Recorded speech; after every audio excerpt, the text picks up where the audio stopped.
TNPSC group 1 result வந்தாச்சு. அதை check பண்ணிடலாமா? ப்ரிலிமினரியில் யார் பாஸ் பண்ணியிருக்கீங்களோ அவங்க தான் மெயின் எக்ஸாம் எழுத முடியும்னு சொல்லியிருக்காங்க. ஸோ அவங்களோட லிஸ்ட்டு கொடுத்துருக்காங்க. ஸோ இந்த வீடியோவை பாஸ் பண்ணி உங்களோட நம்பர் இதில் இருக்கா, அதாவது ரெஜிஸ்டர் நம்பர் இதில் இருக்கா அப்படின்ற செக் பண்ணிங்க அப்படின்னா உங்கள் நம்பர் இதில் இருக்குது அப்படின்னா நீங்கள் மெயின் எக்ஸாம் எழுதலாம். அப்படி இல்லாதவங்க என்ன பண்ண முடியாது, மெயின் எக்ஸாம் எழுத முடியாது. நீங்கள் வந்து பாஸ் ஆகலை அப்படின்றது அர்த்தம். ஸோ இந்த வீடியோவை பாஸ் பண்ணி உங்களோட ரிசல்ட்டை வந்து தெரிஞ்சுக்கோங்க. இந்த ரிசல்ட் உங்கள் நிறைய ஃப்ரெண்ட்ஸ்க்கு ஃபேமிலிஸ்க்கு தெரியணும் அப்படின்னா இந்த வீடியோ ஷேர் பண்ணி அவங்களே செக் பண்ணிக்க சொல்லுங்கள்.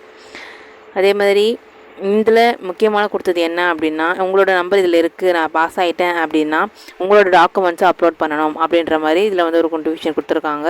ஸோ அதான் முக்கியமானது. நீங்கள் அப்லோட் பண்ணாமல் நீங்கள் மெயின் எக்ஸாம் எழுத போகிறீங்க அப்படின்னாலும் என்ன பண்ண முடியாது, உங்களால் வந்து அந்த கன்சிடர் பண்ண மாட்டாங்க அப்படின்ற மாதிரி நோட்டிஃபிகேஷனில் கொடுத்துருக்காங்க.